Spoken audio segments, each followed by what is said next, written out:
Mollie, welcome to the show. Well, thank you so much for having me. I know we had some back and forths before with our scheduling, partly on my, definitely on my side of things. So I'm glad we finally made it here, thanks to the powers of Zoom and what have you. So this will be a great conversation. Yeah, shout out to Mark. And Yeah. so, but I'm excited Amazing. to dive into this topic in general, right? Because I think sleep is something that is overlooked, although a lot of people are talking about it now, not at your level, but it's finally coming to the forefront of the importance of our health, the importance of our day-to-day, the importance of longevity in our life, and all these different things. And I feel like a lot of people, especially in the entrepreneur world, we're literally bred to grind it out, work all the time, 24/7, burn the midnight oil, right? We're going to get into the topic of night owls and how they shouldn't even exist and all the things in between. But I want to, before we dive into sleep, who you are, all that fun stuff, I just wanted to read some statistics that I pulled up about sleep, or the lack thereof, that we're getting as people. So just to run them down, so if people don't understand, like they think they're getting the best sleep, whatever, 35% of the US population get less than the recommended 7 hours of sleep each night. The US economy loses $411 billion annually to sleep deprivation. Up to 70 million adults in the US have a sleep disorder. 62% of the people around the globe have problems with sleeping. And the list just continues to go on and on with how we lack sleep, right? 1 in 3 Americans get less than the recommended amount of sleep each night, which is wild. So 1 in 3. So people that are listening to this, minimum 1 out of the 3 that are listening are getting less than the amount that they're supposed to. And we're going to get into how can we solve this problem? How can we sleep better? How can we do all these things? But why don't we start about, how did you get involved in the sleep space? Like, why was it such an important topic for you? Yeah, well, first off, thank you for grounding us in what we're kind of up against at the moment.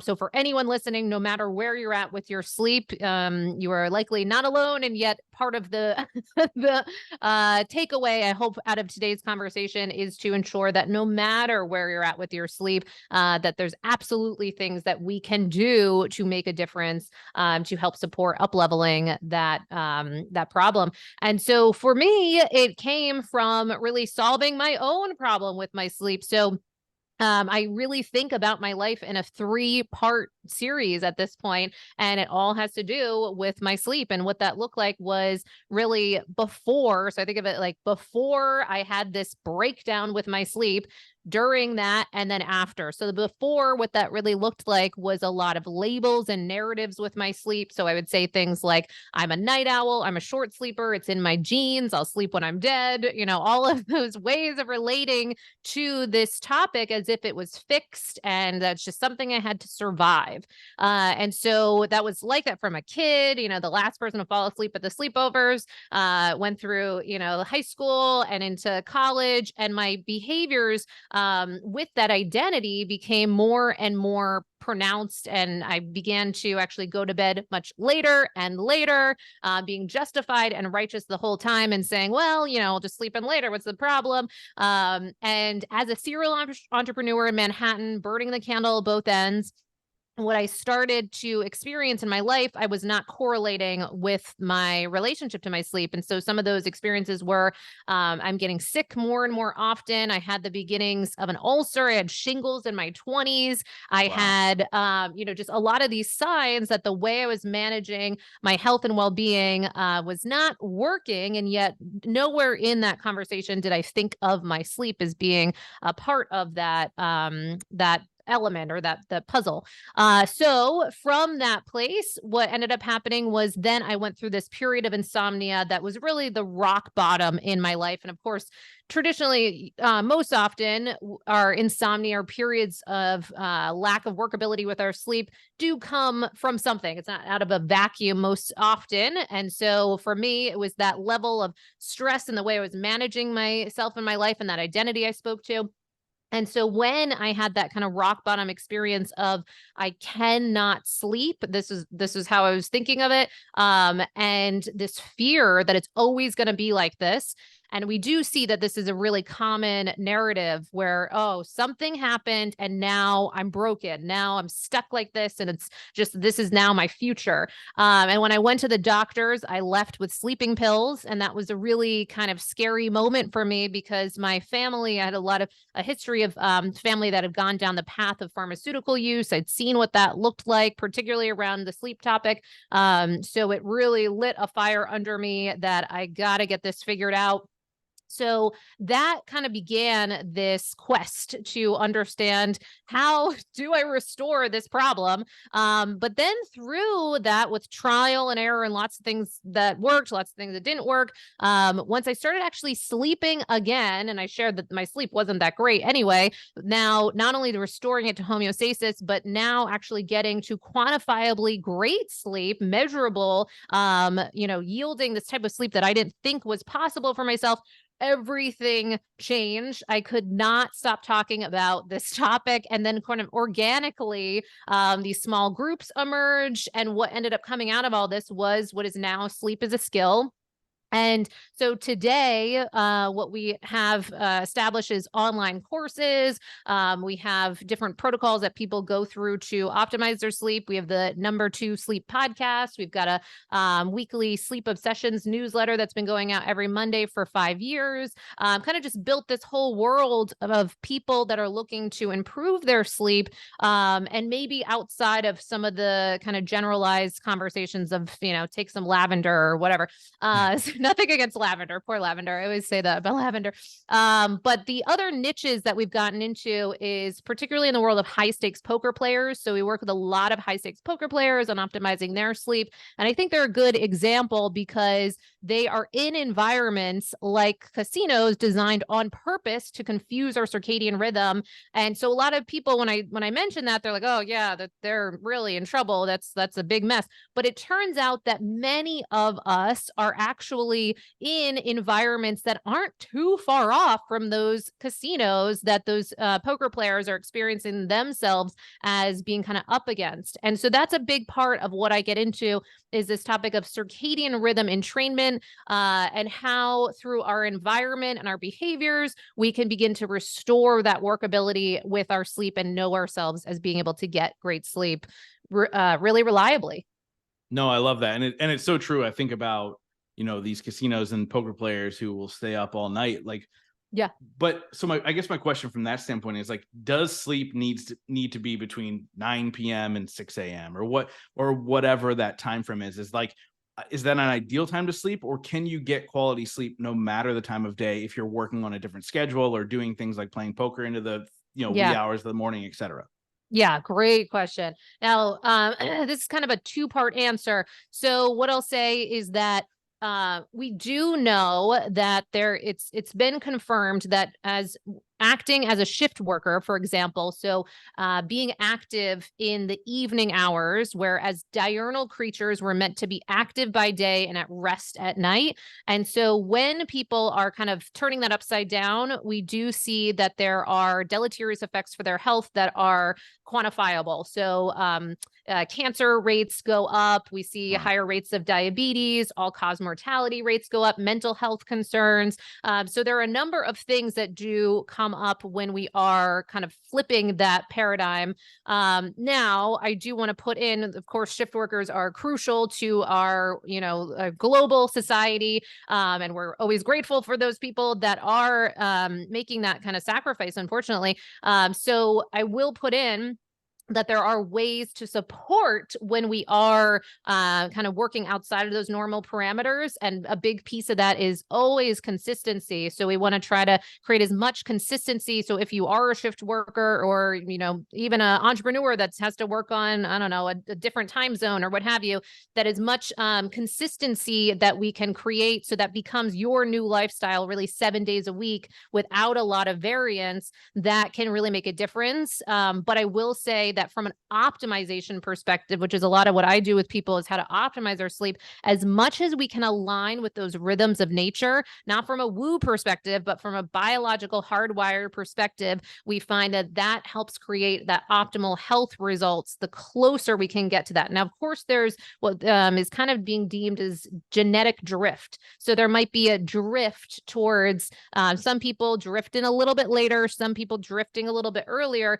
but it appears as it's not necessarily as wide as we might have thought. Like, using myself as an example, I used to say, oh, I'm an extreme night owl. I'm so creative late at night. You know, I'd say all these things and then set up my life to support that narrative, but not connecting the dots on all the ways that I'm also in training. This is an actual concept that we can entrain these clocks in our body. And I didn't quite realize that the times that I was eating my meals, the times that I turn on lights, the times that I turn off lights, the temperature in my space, movement timing, drug timing, all of these things can entrain in a way that works for you, or maybe sadly in a way that doesn't work for you.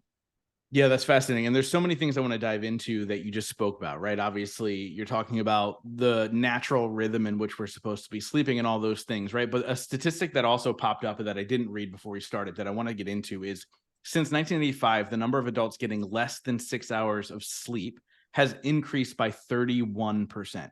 Yeah. That's massive, right? Since 1985. So since I was 1 year old, 35% less people have gotten less than 6 hours of sleep. Why is that?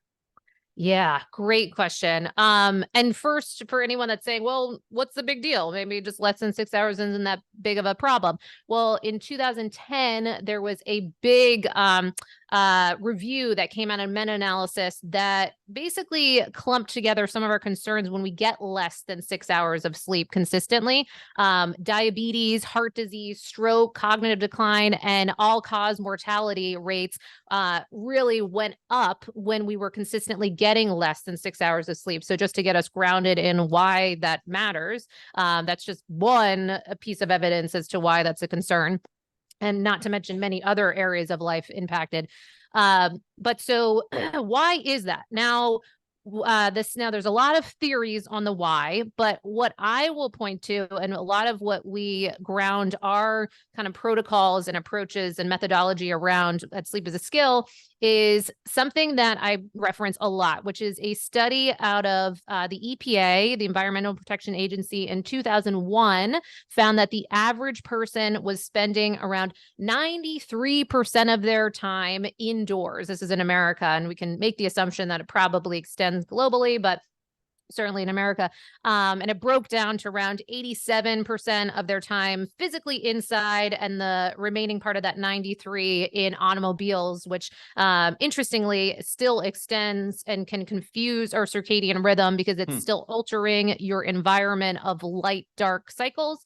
So why does that matter? Well, what we see is that, and that was back in 2001, before a pandemic, before smartphones, all these things, that basically we've started to go inside as a society and living more closely to zoo animals than anything else. And why does that's such hold on a second. Yeah. That's such an awful way to look at it, but I think so important for people to hear. Right. So like we battled all summer this year, or this last summer, with the stepson who was on the computer all day, every day. And I'm like, get outside. But then you're like, well, all of his friends are on the computer all day. So like, am I doing anything wrong? No, of course. Every other parent and every other kid is doing the same thing, but it's so important. So I'm going to tell him he's a zoo animal. Like, just get outside, exactly. bro. That's wild. And even if, and now this is kind of just like feeding to some of our addictions or what have you, but even if we take our screens outside, there would be benefits that would yield from a circadian perspective. So what I mean by that is that as I'm talking to you, so if anyone's watching this, or if just listening, I'm, surrounded by these windows. Now, these windows are not the same and yielding a particular response on my physiology and psychology because of the presence of these windows. So what I mean by that is that so a practical takeaway is that every single morning, we want for people to get their bright shot of light physically outside. Why? Because if I was to just do this from behind with these windows, right, we find that in certain studies, it takes anywhere from 50 to 100 times longer to reset that master clock in our brain, which is known as a suprachiasmatic nucleus. It's directly connected to our eyes and acts as this master conductor to peripheral clocks, which are found in every cell and organ in our body. So trillions of clocks that want to be on time, and they're sampling the environment all the time. And if you have a mismatch in your environment, that's a big problem for properly setting you to be able to be fully awake at the right times and productive and, doing great things in your life, but then also really optimizing for that time to be asleep. And what we find is that by physically getting ourselves outside, removing what gets blocked through these windows. And sadly, many people don't even have the presence of decent windows in their environment. Windows do still help. We see this in hospital studies and other things of wound healing or healing in general. But physically getting ourselves outside becomes one of the biggest hacks. Now, you mentioned the piece in the 80s of we started to see some of these changes. Well, one of the pieces, if we pull back, is that since Edison, really, so really in the ancestral perspective, like in a blink of an eye, we have now suddenly been doused in this faux light in our environment, and it's allowed for a 24-hour optionality for our lifestyle. I lived in New York City and Vegas at different points, two places that can allow you to, just create whatever you want at any time and stay up to whenever. Now, that might seem like a great novel advancement, but unfortunately, from a biological perspective, we have not caught up to that ability, and we see huge problems. So one of the things that I'll point to there is that just recently a preprint was released in the beginning of this year that banded together around almost 250 circadian scientists that all in agreement that they are calling for warning labels on the light bulbs at night. And the reason they're calling for this is because we're seeing that when the presence of those faux lights at night is resulting in higher rates of cancer. We know particularly breast cancer and prostate cancer seem to be quite affected in particular, but other cancers, diabetes, but also mental health. Some of our concerns around suicide rates and other things that go up in the wee hours of the morning when we're kind of awake, when we're not necessarily designed to be awake consistently. So all of this points to this environmental concern of we've divorced ourselves from that diurnal piece, the day mode and night mode. So what's the solution? We're actually looking to create, and it's so simple that it gets missed, very bright days and very dark nights. And it turns out that we actually just had a subject matter expert from NASA on the podcast recently, who in his estimation and their research, they assert that the average person is in 3 times too dim of an environment by day and 3 times too dark, 3 times too bright of an environment in the evening. And that in of itself is kind of turning us upside down, and it impacts our hormones like cortisol and melatonin that are crucial for our ability to fall asleep with ease. So the practical shakeout when people are like, I just can't turn off my brain at night, or I keep waking up throughout the course of the night and what have you, that is a direct result of a lifestyle where our melatonin production is being impeded by the presence of all that brightness. Melatonin, we can remember, is known as the hormone of darkness or the vampire hormone. So if we don't have the presence of darkness that we're kind of bathing in beforehand and really hours in advance of sleep, we're not building enough of that to both help us to down regulate, kind of lower our heart rate, cool the body, all the preparatory things that go into being able to fall asleep, but also then to stay asleep, that annoying, 3 a.m. wake up or what have you. Those are some of the fallouts of this kind of circadian disruption. That's crazy. So, number one, my weaknesses are falling asleep. So once I get into bed, the amount of time it takes me to fall asleep. And then from time to time, I'll wake up in the middle of the night and then I'm up because my brain starts going, and then I'm up for an hour or whatever before I finally fall back asleep. So there's no, like last night, so I have a tracker on, right? So I track my sleep. Yes. Last night I got a whopping 23 minutes of deep sleep. Yes. but I slept for over 7 hours, which was, so I'm like, okay, there's a win here, and then there's a loss of not getting into that deep sleep. Let's talk realistic hacks. Like, you're Sure. literally saying flip the script on your whole entire life. Like, brighten the lights in the daytime, go Yes. outside as much as possible, which I do spend a lot of time outside, right? Go Right. outside as much as possible, and dim the lights at night. Shut off the TV, shut off the phone, shut off all these things. What are some realistic shifts people can do?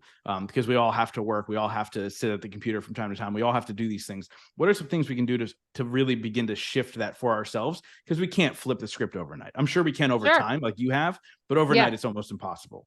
Oh, absolutely. So well said. Well, first off, I hope that we can get ourselves grounded in this concept that sleep is a skill. So it will take some kind of training and learning, particularly around this piece of light. So we also, you can get into the nuance of the physics of light, meaning not just because, but because there's a practical shakeout of even where you are on the globe will impact how long you need to be outside for different periods and different seasons. So in our northern latitude locations, I was sharing with you that there was for years I was in kind of closer to where you are in New York or up in Maine or Syracuse or what have you. And in the northern latitude locations, for entire stretches of time over the winter months, we are not able to get sufficient vitamin D production. So it actually behooves us to stay out longer than it might if we're in a southern latitude closer to the equator location.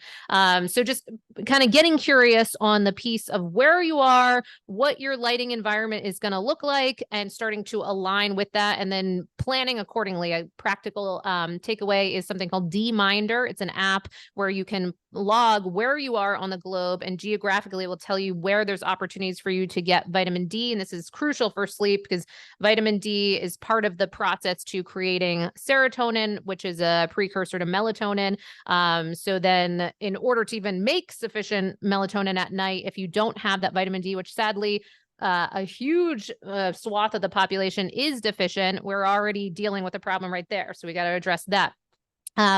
So first off, that would be one practical takeaway. Another practical takeaway is you can download basically free, if maybe a couple bucks, apps, Lux, Light Meter, and those will help you get attuned to the lighting in your environment. So you'll take out your, smartphone, you'll use one of those apps, and it will measure the amount of lux in your environment. Now, some of the average estimations of indoor lux in the average environment ranges anywhere from like 300 lux to maybe up to 700 lux or so on average.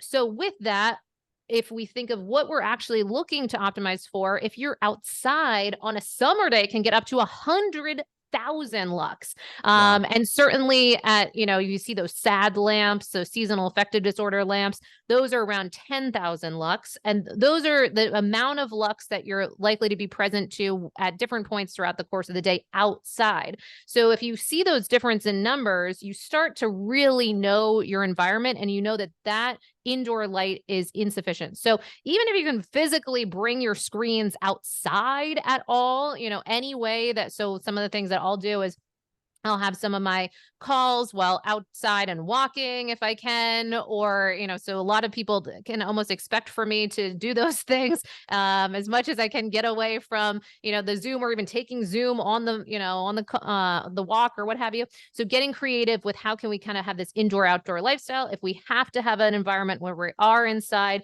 how can we have kind of breaks, so sun breaks throughout the course of the day? You remember back in the day, smokers used to they always made it work to get outside to have their smoke breaks. How can we make it work to always get outside to have little pockets of sun breaks? Because the body is looking to sample that environment and just know what time it is and what to be doing when. So that's on the light piece. In the evening, post sunset, we want to really nix just about all of our faux lights as much as possible. I just was on a call with a client, and they're like, what? So what do you do for lights? Like, what happens in the evening? So ideally it's candles, fire. But if not that, then it's red lights, amber lights, Himalayan salt lamps, blue blockers if you must, but they aren't, going to save the day if you've got all kinds of lights going on.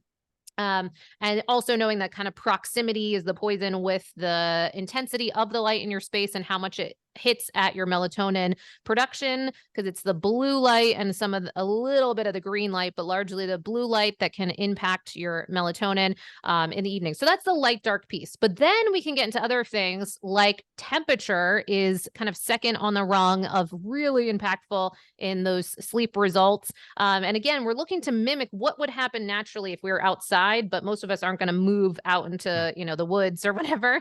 Yeah, we just So talked about, I'm in the Northeast. You know what it's like in the yeah, I know. wintertime. You're talking Totally. 1 degree at times, right? We're not moving out there. So, how can we mimic what would be going on outdoors? And for any of us that, maybe, have the image of, say, you go have a whole day at the beach and it's hot and the sun is on you and the whole thing. And then the minute the sun sets, it's like cold and now the sand is cold and everything. It's like so marked. Well, we want to kind of mimic that in our own environment. So in the future, there will definitely be circadian aligned kind of building biology creations. So meaning that your temperature will just kind of automatically shift in a circadian alignment, but and the same with the lighting and other things. But until that happens, then you can turn up the temperature in your space by day, like you would be happening if you're outside. And then by night, post sunset, then you're starting to slowly bring the temperature down. And while you're sleeping, markedly bringing that down for most people. So anywhere from 60 to 67 to 67 degrees is some of the call out from the Sleep Foundation. So that would be a place to begin. Even things like the 8 sleep or chilly sleep, or the chilly pads and different things that can cool your mattress. You'll often find really measurable results in wearables, and that can impact things like the quality of that deep sleep or REM or otherwise.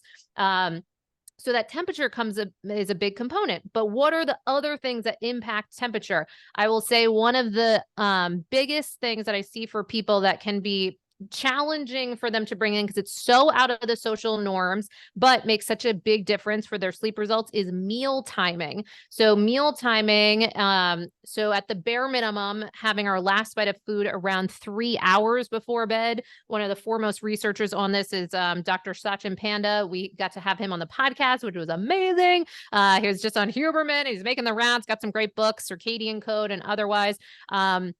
But some of that research points to around 3 hours before bed being your last bite of food. And there's also kind of anecdotal points from people with wearables and what have you showing that appears to be some benefits if we go even further than that, 4 to 5 hours or so before bed on that last bite of food. Bioindividuality, see what works for you, of course, but that makes such a difference because it helps to lower our body temperature, allows for our heart rate to come down, our HRV, heart rate variability, to improve while you're sleeping, and then to wake up feeling more rested by day. And then, so the goal with that, it's something called circadian rhythm intermittent fasting, where you're largely eating when the sun is present.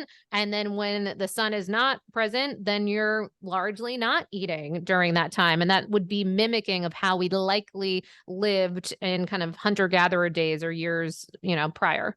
Yeah, for sure. So you mentioned briefly a little bit ago about blue blocker sunglasses Sure. or blue blocker glasses. What is your take? We don't have to go on this for a long time, but what is your take on those? Are they a useful tool? Are they useful wearable for people to use to kind of at least help out or help mitigate some of that blue light? Yeah, great question. So there certainly are studies to back up that it has some efficacy. And one of the things that I find is there's the question of the type, and a false sense of confidence that I see sometimes where people think, well, just it's like akin to going into like a Target or something at 9 p.m. with all that bright light and then, oh, just throw these on and I'm fine. So one, if you are in a really bright environment and then you put those on and think you're fine, usually not a winning strategy. 2, the type of lenses are important. So the clear lenses are really insufficient in the evening hours. And then even the yellow are pretty insufficient to do a big, to really help support you in our goal. With the reason we're doing that is to block blue light. So what they usually look like is kind of an orangey hue, and then the more extreme ones have red hue. So either those orange or red are cutting out some of that blue-green part of the light. So it can be helpful when you're kind of in a pinch or you want to watch some TV later and kind of want to have it all and to be able to still do the fun modern things, but not totally be jacking up our nervous system and impacting that melatonin piece. So the orange or the red would be applicable there. I find that red for the average person can be a little disorienting and sometimes, just a little much for the whole, for a big chunk of your evening. But we find that you can go in stages, and some will even have magnetic lenses. So you can go from yellow to orange to red at different stages of the evening. And so just putting on the red, even in the last hour or so, you can really feel the difference that can make. So that could be something for people to test. Yeah, so I'll say this. I asked about that because I have them right next to me because I know I was talking to you. So, I won't say the brand because I don't know if you're affiliated with anybody. Yeah. So I have the yellow ones, right? Oh, sure. Yep. So the yellow ones, which I'll wear from time to time when I'm working during the day, and I'm just like, Sure. okay, eyes are tired, whatever. Yeah. And then I have I call these my Robert Downey Juniors, right? So like the super, they're just like super. Well, I guess they're orange. Totally. I didn't even know there was a red, but I'm guessing these are more orangey. Yes. And it's something that I'll use from time to time. I'm just not efficient enough at using them. But it's fascinating, right? It's just a fascinating thing to go, okay, what are the at least at first, the little hacks we can do before, because you told me candlelight at night and I almost had an inner panic attack. Like I was like, I don't think that I could do that right off the bat. Right. So like, what are those little things? But you also mentioned early morning hours.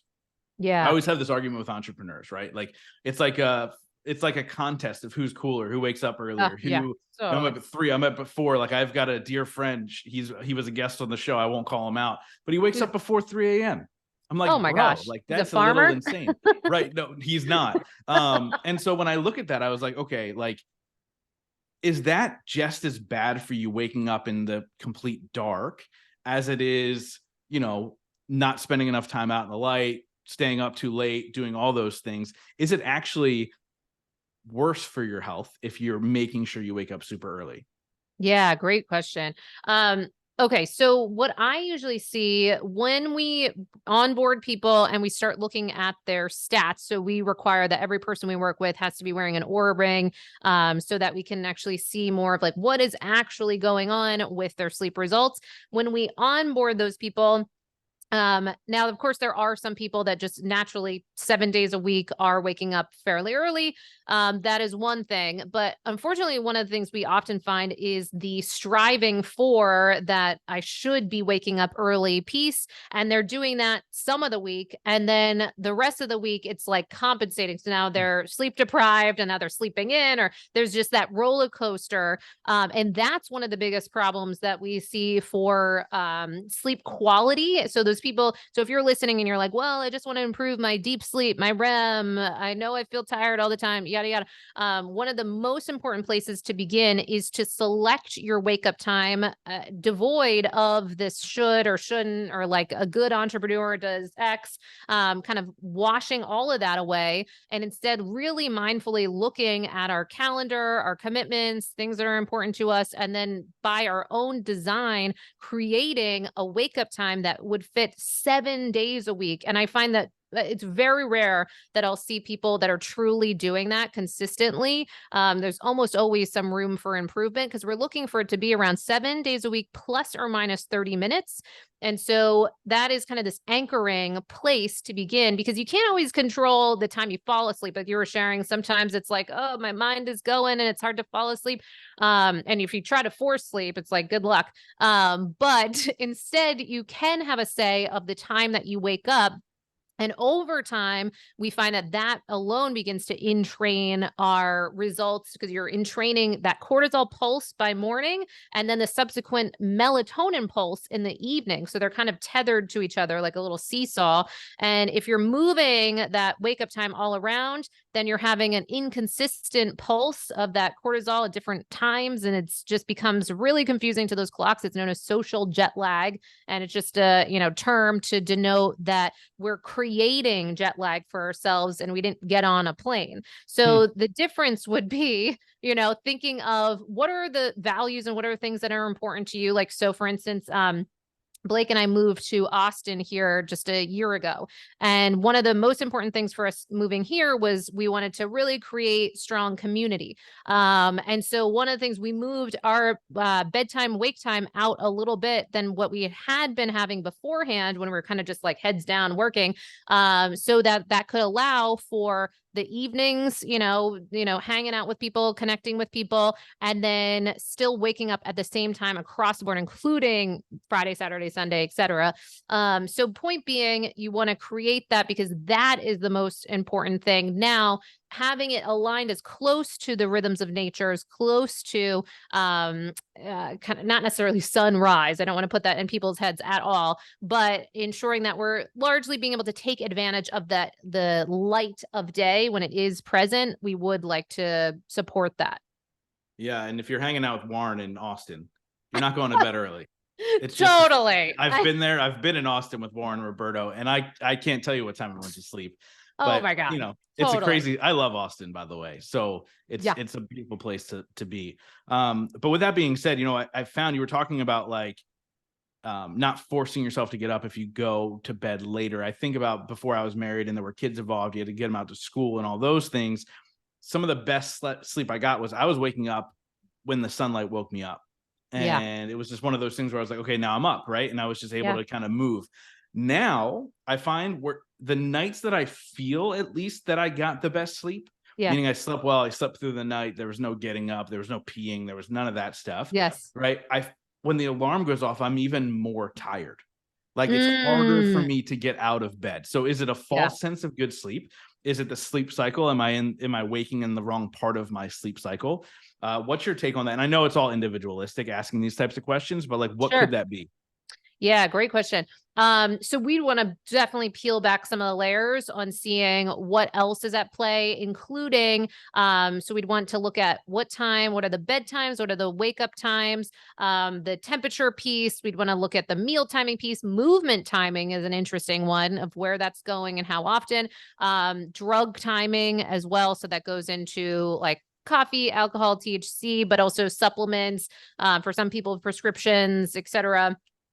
Because all of these timing pieces will result in impacts to our sleep. And then I haven't even addressed something that is really very important, is that there are over 100 sleep disorders that are present that can often go undiagnosed or just, a missing of being able to treat those things, most commonly things of respiratory base. So especially even if you didn't have, say, snoring, mouth breathing, apnea, some of these things, even years prior, as we age, or if we change our activity load, we put on weight, we change our hormones, all of these things can actually develop some of those apnea-like events, and that can massively impact how well rested you feel. Other things that can develop are things like, restless leg. There can be certain things around difficulty shifting into different kind of sleep staging. There's a lot of things present. So I'd want to call that out. So if we have any concerns around those factors, getting ourselves connected to a sleep professional. Sadly, in the United States, there's only around 7,500 trained sleep professionals for millions of people. So if you have any inkling that might be you, getting ourselves, on the list to at least have a sleep test or even at-home test, which now are around like $200 in the United States to be sent to you. So those can be really, really impactful to see if did something change, and is there something going on in the environment. So this is where it can really get into this piece of sleep being a skill. So I've seen for people, they move to a new house and oh my gosh, all my stats look different. What happened? Okay, there's mold in the space, poor air quality, there's the humidity issues, different things to peel back on what might be at play. So I just want to put that in there because there can be a lot of reasons. But by and large, if there's any lack of sleep consistency, you're likely, even if you do get subsequent sufficient sleep duration, total amount of sleep, that you're still going to feel off, even if you had the whatever 8 hours, but there was a difference in the time that you went to bed and the time that you woke up from, every so often, every couple of days, you'll feel that in how well rested you woke up as. Yeah. No, that's fascinating. And, obviously, I probably have 1,000 diseases I don't know about. So I know that now. But I will say this: in a former life, before I was a full-time entrepreneur, I was actually in medical sales and medical sales management. So we actually sold CPAPs, BiPAPs, Oh my all gosh. that stuff. So Yeah, I'm super aware of that whole entire world and how it totally. works and all those things. And it is fascinating, and especially when they're saying what 1 in 3 people have sleep apnea, which is Oh, a huge. huge number. But honestly, like, I've seen people go and get a CPAP and a BiPAP and it changes their life. There's a guy in my mastermind named Hamilton who's been on it now for 9 months, and it's changed his life. He's way healthier. He's lost a ton of weight. He's got more energy. His workouts are so much better. And so obviously you need to take advantage of the tools and the things that are around you, I imagine. Right. So this conversation has been fascinating to me, and I feel like I could literally ask you 10,000 more questions about all the little things and the tips and the tricks. I'll ask you this. You mentioned air quality. Yeah. I saw a TikTok recently about certain kinds of plants you need to have in your bedroom. Have you seen this? I've seen some of that. I'm not sure if it's a specific one, but for sure, especially during the pandemic, a ton of them are kind of circulating. Everyone, they're making sourdough and becoming gardeners or something. Yes. So I So saw a lot of they those. talk Yeah. about how, like, when you're breathing, like, obviously, and then we go back and you have a partner in your bedroom. So there's 2 people in this closed bedroom and you're breathing out so much. There's all this CO2 Yeah. in the air. Are there things that you can do to make sure the oxygen levels, whether it's plants, whether it's machines, whatever, to help with the oxygen levels in your room? Because immediately where I'm going, by the way, it's temperature in my Yep. room. It's always too hot for me. Oh, I know. So we don't live in a house where it has like sections. So the upstairs is always hot compared to the Oh, downstairs, and so on yes. and so forth. Right. Totally. So I know it's temperature, maybe it's oxygen, or maybe it's air quality levels or whatever. But what are some tips and tricks with the air quality levels?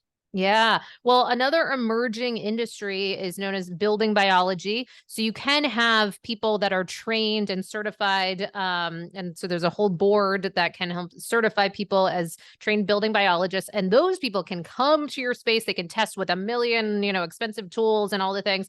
But in lieu of that, there are even fairly affordable kind of things that you can get, say, even on Amazon, that will test certain outputs in your environment. So humidity, CO2, other things that might be present in your space, particularly to your point, even just when you close the doors. And if it's even just, 2 people, or maybe the whole family's in there, which often can happen, and the dog and the whatever.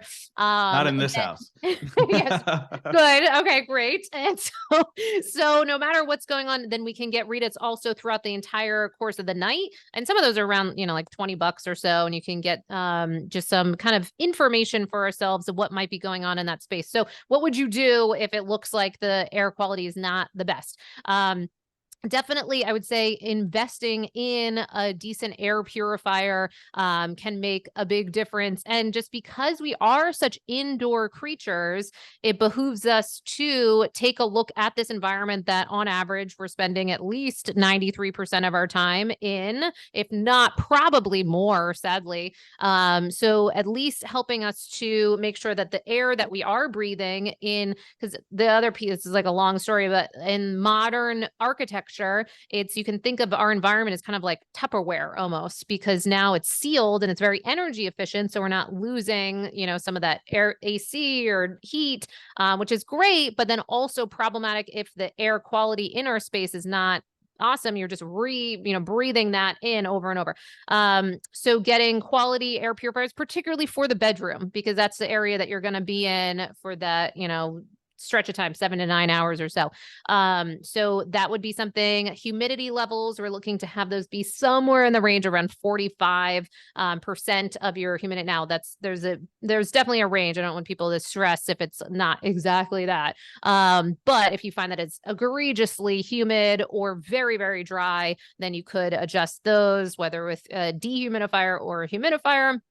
But just setting up your space powerfully, and still then, of course, those fundamental pieces that everyone kind of knows of should be cool, dark, and quiet. But then when we start peeling back the layers, I have people send me video or pictures of their environment, and it turns out that there's always the crack in the curtain that's still letting in the light, or like the curtains they said they're blackout, but they're really not. All those steps to take can make such a difference. We want to be able to kind of pass the hand test, where you put your hand up in front of your face while you're in your bedroom, and that you can't see it is our goal. And if you can still see it, like, keep working, and it's worth the work. Even if it doesn't look that great is the other piece too. Even if I've had people just do what it takes, like even getting, like leaf garbage bags, or those really thick black ones. They'll put those up, and just whatever you got to do. Maybe that's not your forever solution, but the for now solution, just make it work, because it will pay dividends in how you feel. Yeah, I love it. I love it. So I want to ask you a question that I ask every single person on this podcast. It's a two-part question, but I'm going to switch it up a little bit to kind of pertain to our conversation. Sure. So the first part is, what is your definition of success? So what I want to ask you is, what is your definition of a successful week of sleep? And the second part is, what are 3 things you do every single day to ensure that successful week of sleep or lifetime of sleep? Oh, yeah. Okay. So first, the definition of success was the first one. Okay. Yeah. So let's see. I would say, for me, it's oriented around growth and progress, and the sense that there's, kind of something that we're working towards, and the ability to consistently know ourselves, to be able to fulfill on that, to keep training, to keep our word to ourselves, to deliver on whatever, milestones it takes to kind of get through to that mission, and having that bigger piece. And I see that all the time for sleep. A real life example is, or a common one that comes to mind, is retirement. So I'll see a lot of people come my way post-retirement, and they had all this purpose available to them. And now there's no clear purpose anymore. And it's supposed to be all wonderful and leisure and what have you. But now they're miserable. Now they're depressed. Now, and we do see, heart attacks and, health implications come up as it relates to that missing of that overarching, thing that we're striving towards. So for all of us, we know that that is just so crucial to our health and well-being. So for me, it's that kind of growth and progress piece. And then the second piece was around success as it relates to a week of sleep. Yeah, a good week of sleep, or even a lifetime of sleep. And then what are 3 things you do every single day to ensure that success in that sleep? Oh, great. Okay. So I would say success in sleep would look like, and I guess this would also extend to a lifetime, is the closer we can get to nature, the closer we can get to how things were for thousands of years. And then there's just the amazing positive effects that flow through the more we do that. So I often use like the analogy of, say, like the Amish or what have you. Now the Amish, not saying everyone needs to be Amish, but I love that as kind of a entrepreneurial productivity hack, because there is that kind of external, hourglass that's counting down, because you only have so many hours of light, and you're going to do all the things that you got to get done. But then when the sun sets, how can we start to largely shift over to kind of down regulation activities? We know that there's even something called thought timing, or, well, I've kind of lended it to this label of thought timing, but it goes in a domain of a whole study of how our thoughts change throughout the course of the day into the night. And we want to help facilitate that we can have more down regulation type thoughts in the evening. And so for me, that creates a beautiful kind of yin to the yang of your days and your nights. And often when we create that for ourselves, that almost helps automate all of this stuff that we're dealing with. I also used to be definitely one of those people that struggled to both fall asleep and stay asleep. and early morning awakenings, and now you're just up, so hitting from all angles. And one of the things that happen is by cultivating that clear duality, the day mode and night mode, it kind of helped, elegantly solve some of those problems, balance those hormones, and then create 2 parts to our day. So we're fully engaged in our, activities that we want to create for work and development and all that. And then in the evening, be able to cultivate connection and downtime and all that can be available there. So I think by creating that, then there's this magic that starts to happen. And then by virtue of that, our sleep falls into place. I love it. So when do you turn off your screens? When do you turn off your lights? Yes. And when do you go to bed? Okay, great questions. All right. So I will say screens is an interesting topic. Now, I still have all kinds of hacks that I bring in. So for anyone that's like, oh my God, I can't be on screens or do anything for hours in advance. Personally, that is not a protocol that I adhere to at all. So one of the things that I do is I have red lights on my smartphone. So you can hit in within the iPhone. There's these color filter settings that you can triple click on the side of your phone. So then it turns all red. And that's an iPhone. And so you can Google that or reach out to me and you can set that up. It's different than night shift, though. It is fully red. And then if you have an Android, there's something called Twilight. And so that can set up the whole piece of that to be red or all the screen to be red. So I will do that so that I'm not dealing with the lighting piece. But then if you are going to still have the presence of those screens, it's the managing of that thought timing element. So I typically use Freedom app, which I love. So good because I have settings where on Freedom, it doesn't allow me. So it kind of just has schedules. So it doesn't allow to go onto certain types of apps, particularly for me, it's like email, all these certain things that are going to get my mind going. So I can't even go on there. And so that's part of like the down regulation piece. I also have a little iPad that's like, doesn't do anything fun except for using Audible the Kindle app on there. And so that one's sitting by my bed and that goes also on red. But it doesn't, there's no fun apps. Like it just stays on airplane mode, all of those things. So that one's really helpful for kind of just reading and having that optionality. I shared that since we got to Austin, now we're going into bed much more in like the late 9s, early 10s. And so then by the time we're falling asleep, it's more towards about 10:30, waking up about 6:30. And one of the things we like about that is it seems to allow for right now in this season of our life to be able to go out for particular amounts of time, still come back, down regulate, and still stay largely on that stretch of time throughout the whole week. So that's been really beneficial. I love it. So I wrap up every single interview with the same question, but before we get there, how do people get a hold of you? What's all the good stuff? Yeah. So sleep as a skill acts as a great kind of bucket for all the things. So they go to sleepasaskill.com, then you can take a sleep assessment and then it will auto trigger back information right away to help support you with whatever you're dealing with your sleep. That can also sign you up for our weekly sleep obsessions newsletter. That's been going out every single Monday for 5 years. And we really aim for it to be the most obsessive newsletter around sleep optimization out there. And we're also really interactive on that one too. So if you email back, some people send like screenshots of their kind of sleep experiments and things that they're up to.